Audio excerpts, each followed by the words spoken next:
Morning Corporate Escape Artist, and this is Travis. We are reading Outwitting the Devil, and we are diving into chapter 2, which is A New World is Revealed to Me. Obviously, I'd undergone a new birth by which I'd been separated from all forms of fear. I now had courage such I'd never before had expected, despite the fact that I hadn't yet been seen or shown how or from what source I'd be able to secure the necessary funds which I was seeking. But I had absolute faith that the money would be forthcoming, that I could see it already in my possession. On but a few occasions in my entire life, I've experienced such faith. It was a feeling which one person can't describe to another. There's no words in the English language suitable for such a description, a fact that all who have had similar experiences can easily verify. I proceeded immediately to carry out the instructions I had received. All feeling that I'd embarked upon an impossible mission had now left me. One by one, I began to call into my mind the names of my acquaintances I knew to be financially able to supply me with the 25 grand that I needed. Starting with the name Henry Ford. I'm going to go over the entire list of more than 300 people. My other self plainly said, keep on searching. The darkest hour is just before the dawn. But I had come to the end of my hope. My entire list of acquaintances had been exhausted, and with it, my physical endurance as well. I had been at work. I'd been concentrating my mind upon that list of names for the better part of 2 days and nights, having stopped only long enough just to sleep for a few hours. I leaned back in my chair, I shut my eyes, and I went into a sort of doze for a few moments, and I was aroused by what seemed to be an explosion in the room. As I regained consciousness, the name of Albert L. Pelton came into my mind, and with it a plan which I knew instantly to be the plan through which I would succeed in getting Mr. Pelton to publish my books. I remembered Mr. Pelton only as an advertiser in the Golden Rule magazine, which I had formerly published. Some commentary. Hill's subconscious mind identified an acquaintance remembered only as an advisor in Hill's magazine. An advertiser, excuse me, not an advisor. He only remembered him as an advertiser in his magazine as a potential source of funding. You make an impression on everyone that you meet, just as everyone that you meet makes an impression on you. You never know when an acquaintance may become a business associate. There is great power in your network. Your network is your net worth. And I spoke yesterday in this chapter about the darkest hour being just before your dawn. The compare and contrasting, the hitting the rock bottoms in life in order to just spring back and then discover your other self, as Napoleon Hill has discovered here. There's a lot of um, woo woo or supernatural stuff that he's talking about that's going on right here, but it really is physics. Like what he's doing when he dozes off to sleep is he takes his his active conscious thinking mind, and his brain waves are cycling at a certain frequency, you know, ups and downs. Like there's certain activity in the brain, and they've described this as beta brain waves. When you start to doze off, you lower your brainwave frequency and slow it down to alpha state. And you've heard of alpha state. You can be conscious, but you can be operating in an alpha brain like state. It's the gap, it's the veil, it's the threshold from the superconscious mind and the conscious mind. It's the place where we can tap into and reprogram our subconscious mind, and we can tap into and get downloads from our superconscious. And that's all he did. He just let go, relinquished control, fell to sleep, sort of, and got inspiration from his superconscious higher self. I sent for a typewriter. I addressed a letter to Mr. Pelton at Meriden, Connecticut, and he described the plan just that it had been handed over to me. He answered by telegram saying that he would be in Philadelphia to see me the next day.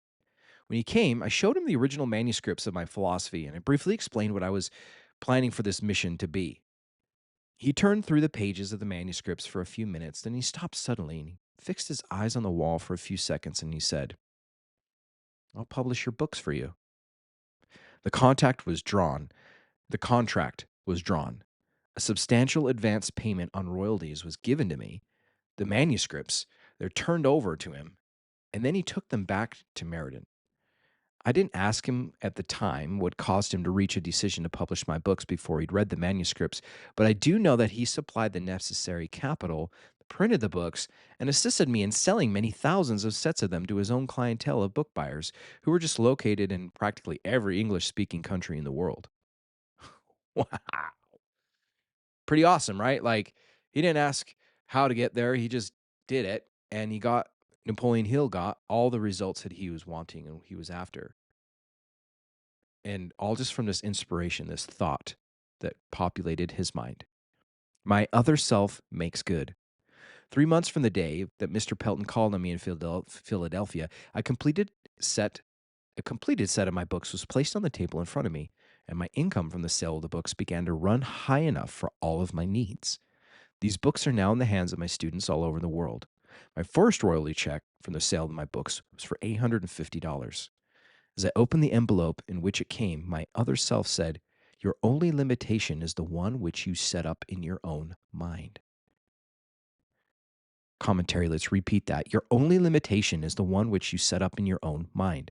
Does this statement ring as true for you as it does for me? So many times I've been my own worst enemy and needlessly held myself back through a lack of self confidence. Hill wants us all to discover that our other self so that we can each reach our maximum potential. Our other self is literally the one that has no limits. I believe this book is kind of setting the stage. And the last chapter talked about the other self, setting the stage as the infinite mind, the one that has no bounds, that is positively striving for goals and things that which we want to accomplish, does not have fear, just goes forth boldly. That's the other self, this positive angel on your shoulder, so to speak, to give it a reference of a label of something we both understand. This devil on your shoulder is the other reference label, is this conscious mind that we battle and struggle with fear-based thoughts, limiting thoughts, not endless and boundless, but constricted and limited to our belief systems and our way of thinking and our life experiences, and tells us, we should doubt ourselves and all these not fun things. So that's what we're tapping into in this other self is our supernatural potential. Because we are actually boundless. We are capable of everything and anything. That sounds absurd, but honestly, I don't think that there's anything that human beings are not capable of doing. Obviously, there's ingredients that go into executing and manifesting all the things that they want to be doing. But assuming you've got the playbook and you follow the steps and adhere to the rules and the laws of the universe, so to speak, then the thing will become accomplished. But a lot of the time that we get hung up and we stop ourselves 3 feet from gold. We give up. We quit on our objective and our goal and activity. We have all the juice and all the backing and resources that we need, but then we quit 3 feet from gold. Not always, but that's what we're learning about in this book so far. The day after Mr. Pelton came to see me in Philadelphia, my other self presented me with an idea which solved my immediate financial problem. The idea flashed into my mind that automobile merchandising methods had to undergo a drastic change and that future salesmen in this field would have to learn to sell automobiles instead of merely serving as buyers of used car trade ins, as most of them were doing at the time.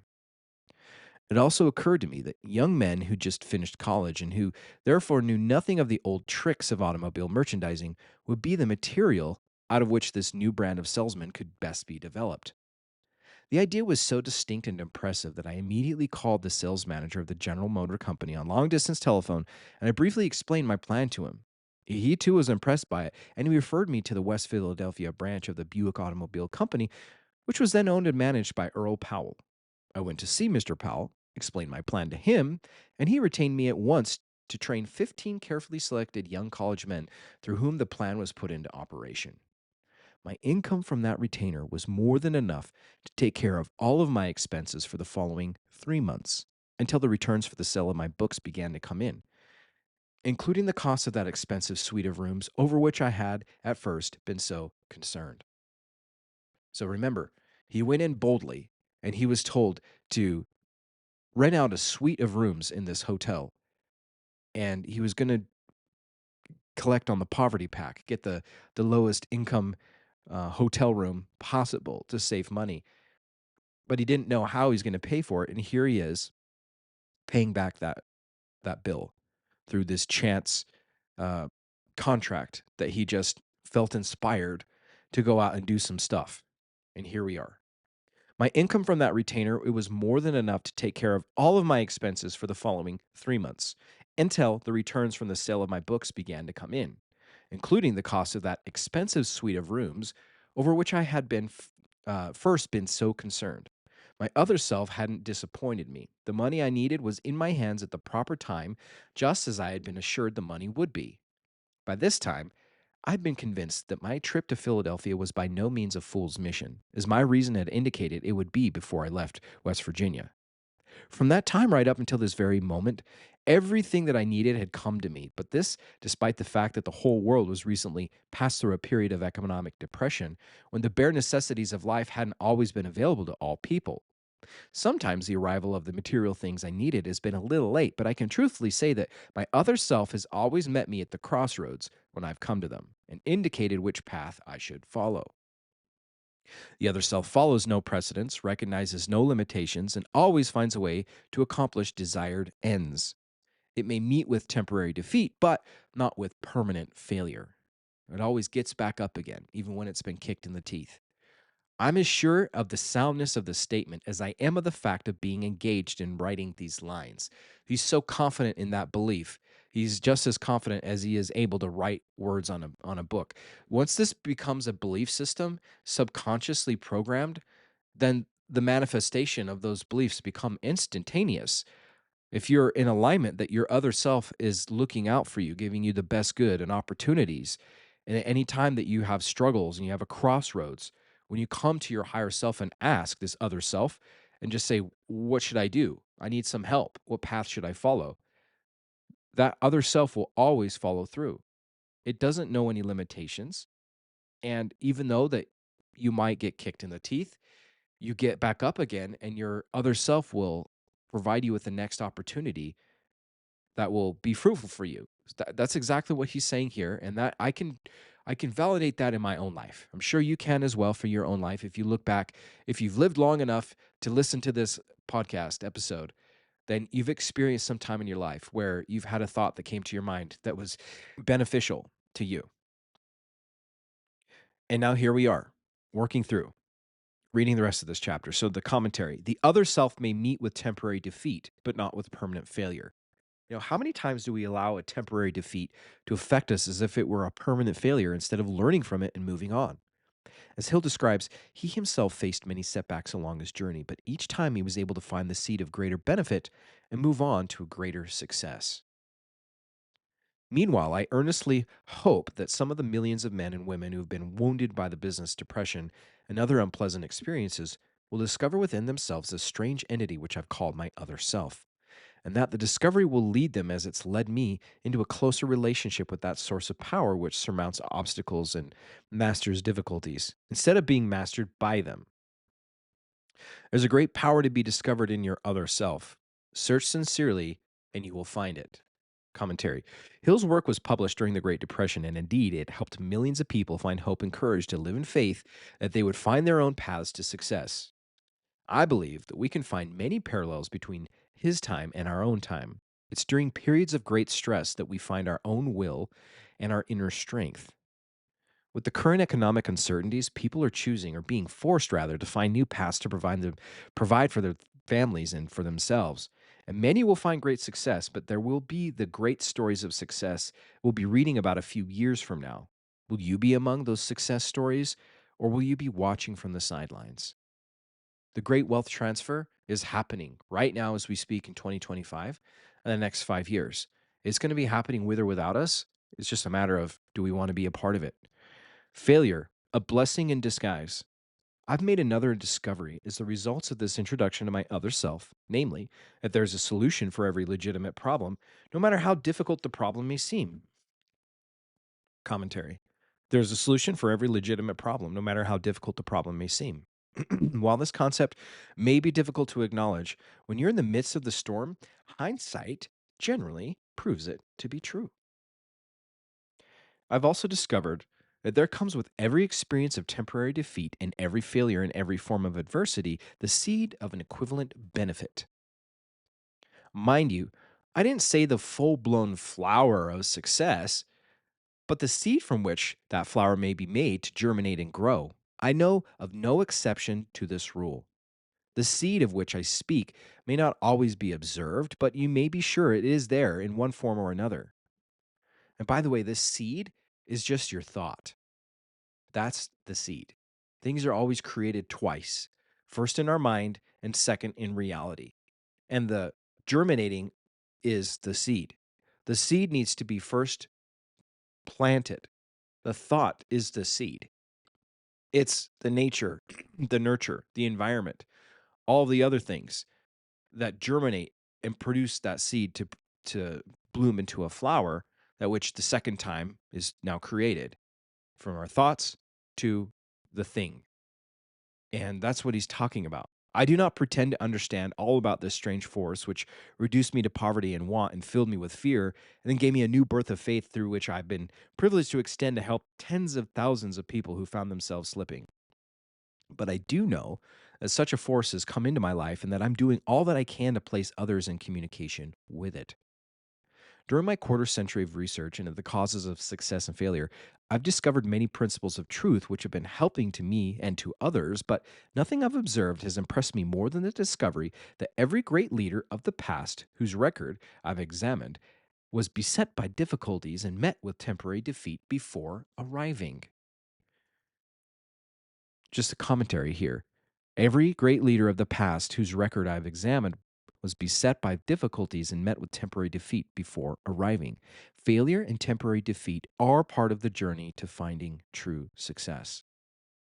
Now, sadly, I guess that's just the way this works, or the way it is currently. But the reality is, pay attention to those peaks and valleys in your life. The failure and temporary defeat, if you're feeling that now, you're on track. A, a mentor of mine once told me that when you're screwing up, you're not steering a parked car, you're getting going and you keep screwing up, and life seems to be throwing you all these monkey wrenches and you have failure and temporary defeat. You're on track. It's darkest before the dawn. So just around the corner, you may find something that will be your dawn. From Christ on down to Edison, the men who have achieved most have been those who met with the most stubborn forms of temporary defeat. This would seem to justify the conclusion that infinite intelligence has a plan or a law by which it hurdles men over many obstacles before giving them the privilege of leadership or the opportunity to render useful service in a noteworthy fashion. I wouldn't wish to be again subjected to the experiences through which I passed through that fateful Christmas Eve in 1923. And since, on that eventful evening, when I walked around the schoolhouse in West Virginia and fought that terrible battle with fear, but all the wealth in the world would not induce me to divest myself of the knowledge I've gained from those experiences. Faith has a new meaning to me. I repeat that I don't know exactly what this other self is, but I do know enough about it to lean upon it in a spirit of absolute faith in times of difficulty, when the ordinary reasoning faculty of my mind seems to be inadequate for my needs.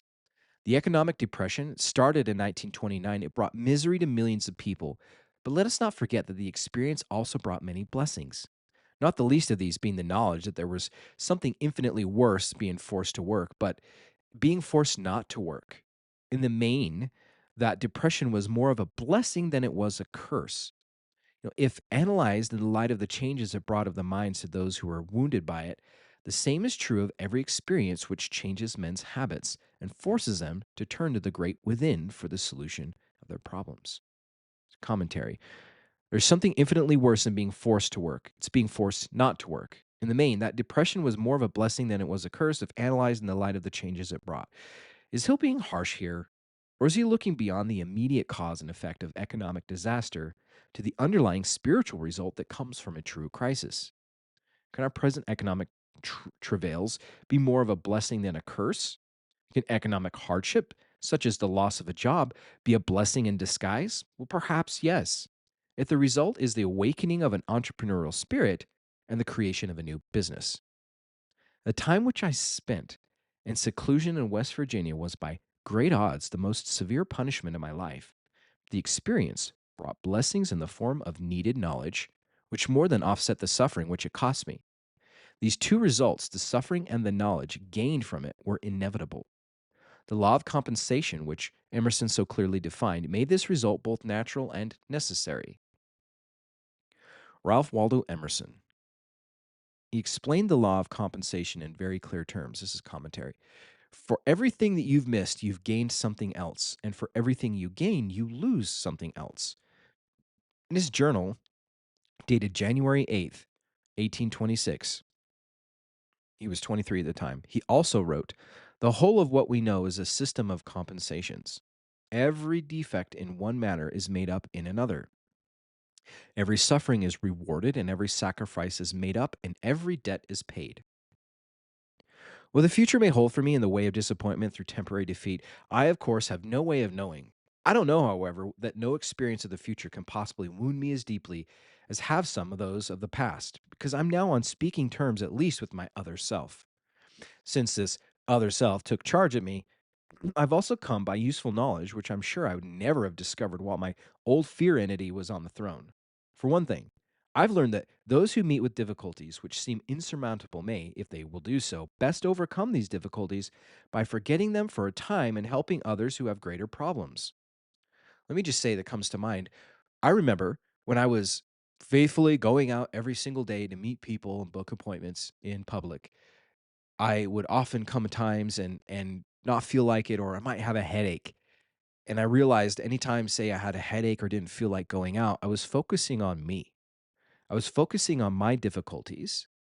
And then when I actually went out to engage in conversation and focus on other people and make it about other people, like he says here, forgetting them for a time and helping others who have greater problems, all of a sudden my headaches would just disappear. My problems would go away. And it might not be until I come back home again later after the night was over and reassess my situation that the headache may return because I'm now thinking more about myself. But this is a valuable tool is get yourself others focused, thinking about others rather than yourself, and your problems might disappear. Again, yesterday I said Zig Ziglar is help other people get what they want so you can get what you want. Help enough people get what they want first and you'll get what you want.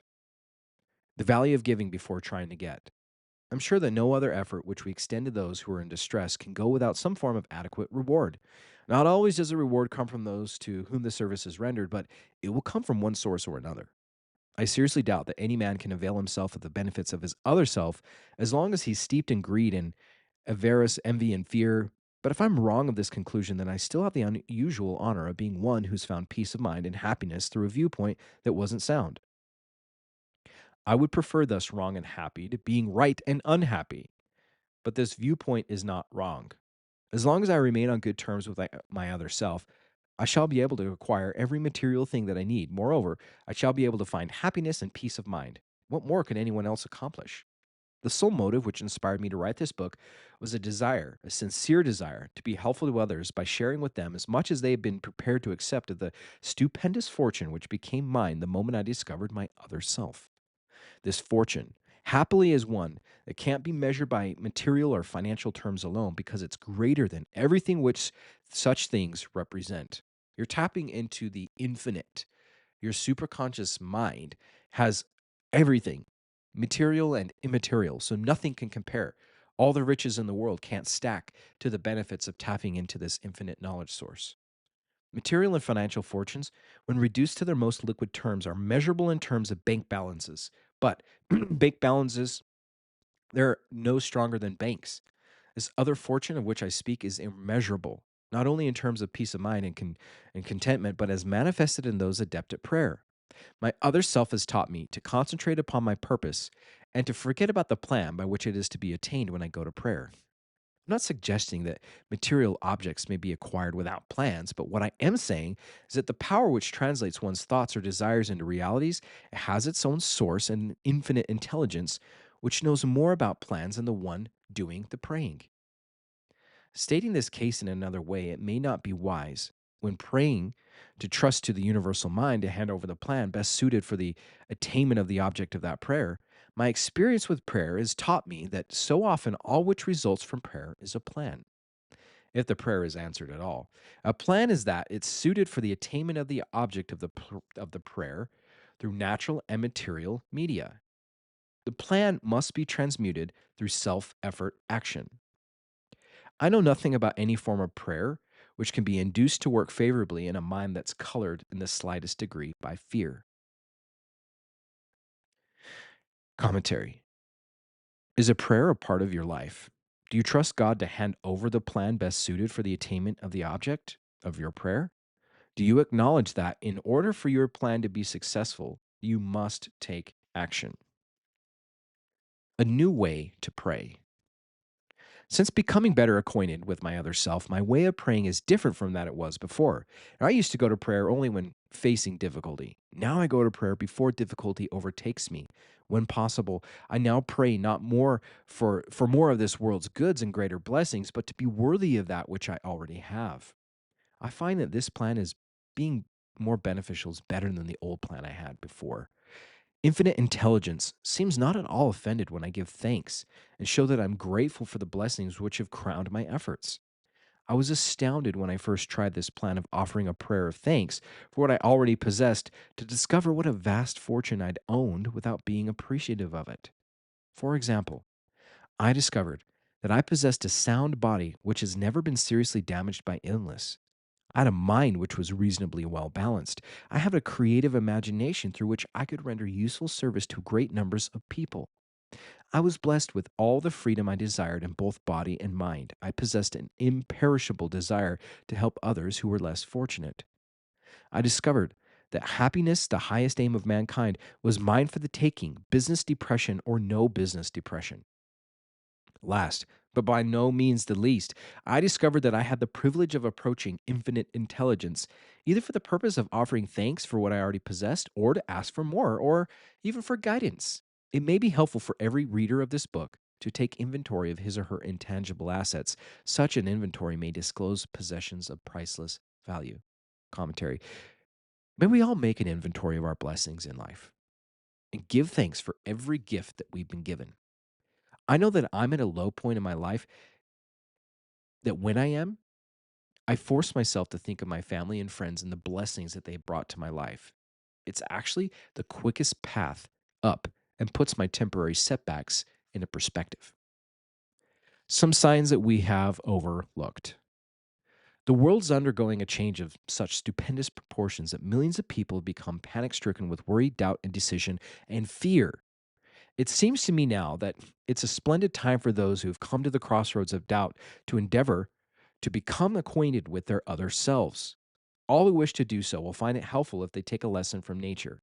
Observation will show that the eternal stars shine nightly in their accustomed places, that the sun continues to send down its rays of warmth, causing Mother Earth to yield an overabundance of food and clothing, that water continues to flow down the hill, that the birds of the air and the wild animals of the forest receive their accustomed requirements of food, that useful day follows restful night, that busy summer follows the inactive winter, that the seasons come and go precisely as they did before the 1929 Depression began. That, in reality, only men's minds have ceased to function normally, and this because men have filled their minds with fear.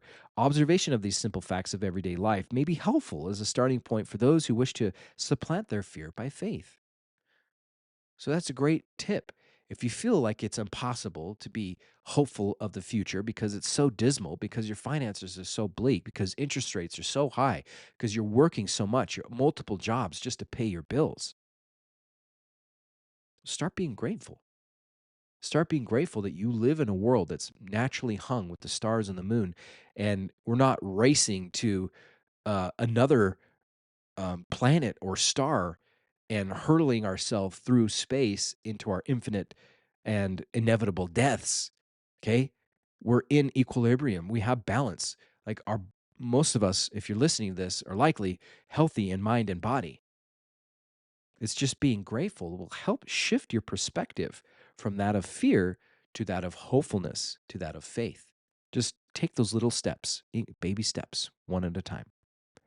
I'm not a prophet, but I can, with all due modesty, predict that every individual has the power to change his or her material or financial status by first changing the nature of his or her beliefs.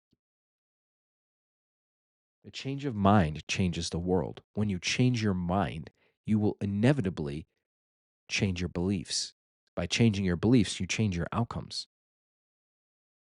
And the ability to get anything that you want, every individual has the power to change his or her material or financial status. Everything that you want comes from changing your beliefs. Commentary. It was the night after publication of Think and Grow Rich in 1937 that Napoleon Hill began the manuscript for Outwitting the Devil. Through his interview with the devil, Hill discovers and reveals how the devil may be having his way with you and how you can ignite your other self to not only conquer the devil in your own life, but also to empower your other self to achieve your greatest success. Throughout his work, its recurring theme of this importance of transforming your thoughts from fear to faith.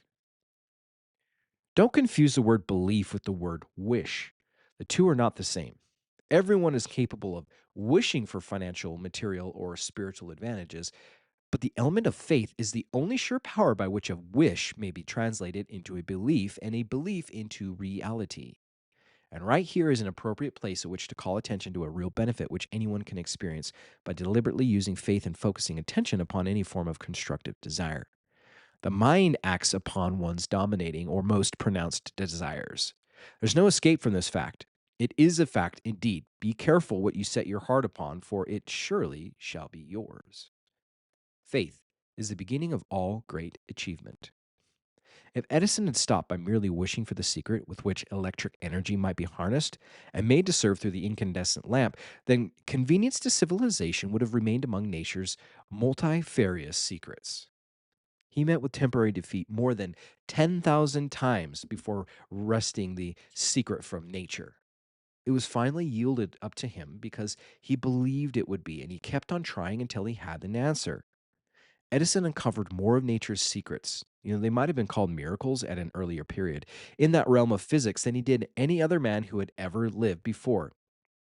And this is because he became acquainted with his other self. I have this own word for this. I have my own word for this. But even if I didn't have it, his achievements of themselves have disclosed the secret in their unfoldment. Nothing within reason is impossible to the man who knows and relies upon his other self. Whatever man believes to be true has a way of becoming true. That's huge. It's bolded and underlined here for me. A prayer is released thought. It's sometimes expressed in audible words, and at other times it's just expressed silently. I've observed by experience that a silent prayer is just as um, efficacious, is effective as the one that's expressed in words. I've observed also that one's state of mind is the determining factor when prayer works as well as when it doesn't.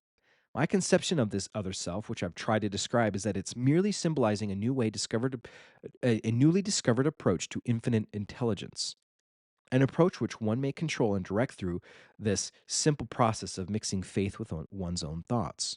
This is only another way of saying that I've now got greater faith in that power of prayer. The state of mind known as faith apparently opens to one medium of a sixth sense through which one may communicate with sources of power and information far surpassing any available through the five physical senses.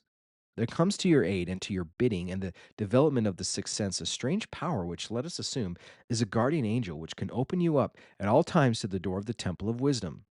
The sixth sense comes as near as being a miracle as anything I've experienced, and it appears so perhaps because I don't understand this method by which this principle is operated.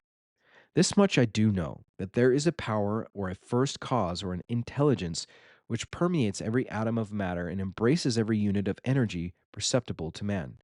This infinite intelligence converts acorns into oak trees, causes water to flow downhill in response to the law of gravity, follows night with day and winter with summer, each maintaining its proper place and relationship to the other. This intelligence may aid in transmuting one's desires into concrete or material form. I have this knowledge because I've experimented with it and I've experienced it. I have for many years followed the habit of taking personal inventory of myself once a year for the purpose of determining how many of my weaknesses I've bridged or eliminated, and to ascertain what progress, if any, that I've made during the year.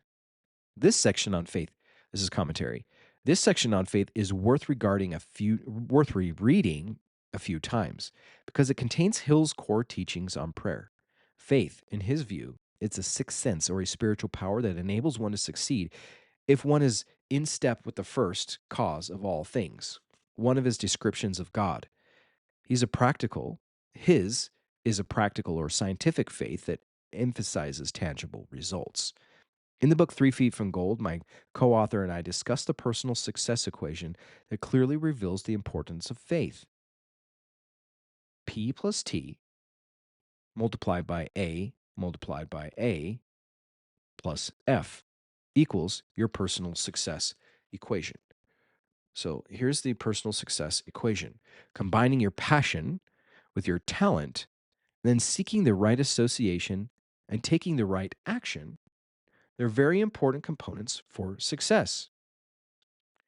But it's when you combine all those components with a strong faith in yourself and your mission that you truly have your personal success equation. And that's the end of chapter 2.